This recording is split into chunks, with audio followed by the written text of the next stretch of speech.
Hello guys, ഒടുവിൽ ആ വേദന താങ്ങാനാവാതെ നമ്മുടെ മഹാലക്ഷ്മിയുടെ അമ്മ ആത്മഹത്യയ്ക്ക് ഒരുങ്ങുന്നുവോ? അതെ പ്രേക്ഷകർ, ഇന്നത്തെ ഒരു പ്രൊമോ അത് തന്നെയായിരുന്നു. നമ്മുടെ മഹാലക്ഷ്മി ലേഖയോട് പറയുന്നുണ്ട്, അമ്മയ്ക്ക് ഈ വേദനയൊന്നും താങ്ങാൻ പറ്റില്ല, ലേഖയ്ക്ക് അറിയാൻ പാടില്ലാഞ്ഞിട്ടാണ്, ഇപ്പൊ തന്നെ അമ്മയുടെ ശ്വാസം നിലച്ചിട്ടുണ്ടാകും എന്ന് പറയുന്നുണ്ട്.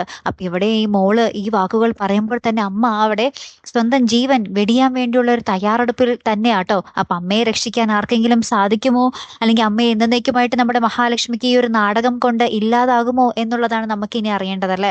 അപ്പുറത്ത് നമ്മുടെ മേഘനാഥൻ കയ്യിലെ പൂവൊക്കെ ചൂടി നമ്മുടെ മഞ്ജുവിനെയും കാത്ത് മുറിയിലിരിക്കുകയാണ്. പക്ഷെ മഞ്ജു അവിടെ നിന്നും നൈസായിട്ട് സ്റ്റാൻഡ് വിടുക കേട്ടോ, ആരോടും പറയാതെ. ആരുടെ അടുത്തേക്ക്? നമ്മുടെ സാഗറിന്റെ അടുത്തേക്ക്. അപ്പൊ സാഗർ പറയുന്നുണ്ട്, ഒരു സുന്ദരിയായ പെൺകുട്ടിക്ക് ചതി പറ്റിയ കാര്യം എനിക്ക് മനസ്സിലായി. മഞ്ജു നല്ല മനസ്സോടുകൂടി എൻ്റെ അടുത്തേക്ക് വരികയാണെങ്കിൽ ഞാൻ മഞ്ജുവിനെ പൊന്നുപോലെ നോക്കിക്കോളാം എന്ന് നമ്മുടെ സാഗർ പറയുന്നുണ്ട്. അപ്പൊ തന്നെ നമ്മുടെ മഞ്ജു നമ്മുടെ സാഗറിനെ നോക്കി ചിരിക്കുന്നുണ്ട്. അതായത് പോസിറ്റീവാണ്, നമ്മുടെ സാഗറിനൊപ്പം നമ്മുടെ മഞ്ജു പോകുന്നു എന്നാണ് അർത്ഥം, അല്ലേ കൂട്ടുകാരെ? അപ്പൊ എന്തായാലും കാത്തിരുന്ന് തന്നെ കാണാം. ഈ ഒരു തിരിച്ചടി നമ്മുടെ മേഘനാഥൻ ഒരിക്കലും കരുതിയിട്ടുണ്ടാകില്ല, അല്ലേ കൂട്ടുകാരെ?